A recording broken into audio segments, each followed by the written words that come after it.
Dear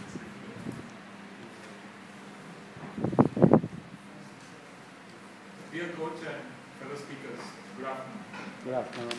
My speech today is about my experience of listening to a public talk that deeply touched me. It is the story of a person who overcame cancer and today leads a very productive and rich life. But first, some background on how I came across this talk. A couple of years back, a few of my colleagues in the office started some community sessions. The goal of these sessions was to learn from unusual sources.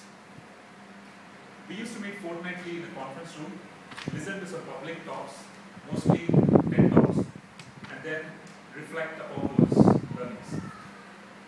How many of you know what TED talks are or have listened to TED talks? Okay. For those of you who are not aware, TED Talks is a global set of conferences owned by the private non-profit Sapling Foundation. It was formed with the goal to disseminate ideas that matter or ideas worth spreading. The sessions are extremely popular. Past speakers include the President Bill Clinton, the Microsoft Chairman Bill Gates, Google founders, Sergey Brin and Larry Page, and many Nobel Prize winners.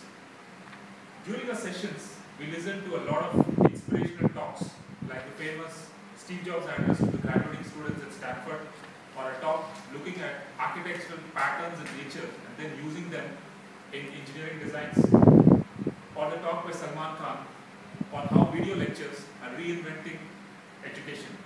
I hope none of you are thinking of Salman Khan, the Bollywood actor. I am talking of Salman Khan of the Khan Academy fame. His education tutorials are viewed by 100,000 people every day all around the world. As you see, most of the talks were quite entertaining and inspirational. But one talk that truly touched me was the one given by Anand Shankar in TED Talk India 2009 held in Mysore. Anand Shankar Jain is a classical Indian dancer. She stays in Hyderabad and performs and teaches the South Indian classical dance styles of Bharatanatyam and Kuchipudi. She is also the recipient of the Padma Shri in 2006, India's 4th highest civilian award for her contribution to arts. Her talk is a fascinating tale of how she overcame cancer. She won the Padma Shri in 2007 and was diagnosed with cancer in 2008. Her initial reaction was one of shock and grief when the doctor informed her of her cancer at the stage in which her cancer was. She jokingly says that the only thing she knew about cancer was that it was a zodiac sign, and the only stage that she knew was the stage of where she performed dance. A lot of people, when beset with certain health issues, ask why me. They get into this why me mode of mental thinking. Anand Shankar decided that she will not get into a why me mode of thinking because she never asked why me when she was awarded the Padma Shri. She decided that cancer was only one page of her life and she will not allow the cancer to impact her entire life. She used dance to focus her internal energies and to ride out of cancer. Even while she was undergoing chemotherapy and having surgeries, she started relearning dance despite having to put up with excruciating pain. She says she wants to be known as a cancer conqueror, not merely as a cancer survivor. As a child, she was initiated into dance with an ode to goddess Durga, which says, Jaya Jaya He Mahishasura Mardini, Ramyaka Parthini Shaila Sute. She compares herself to the goddess in a fight with cancer. She says the lion which the goddess rides, she compares that with the inner strength, and the arms, the multiple arms of the goddess, she compares her to the medicinal aids which she has got, like a chemotherapy and all. She uses this above as a theme, and she presents a beautiful dance kit called Simha Nandini in her speech. The way the dance kit works is, you have a stage, on the stage, you have a white small fabric kind of thing which is white.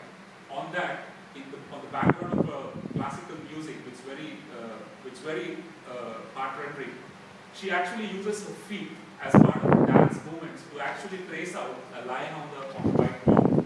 So you actually see that it goes around for a minute, and at the end of a minute, you actually see, because her feet are bedecked with red tilak, as all dancers have, and when she traces out her dance movements, you actually, at the end of the dance, it actually comes out as a line. So So she basically uses that figuratively to say that she's using that as her vehicle to fight the cancer. Because as she said, she wants to be known as a cancer conqueror, not merely as a cancer survivor.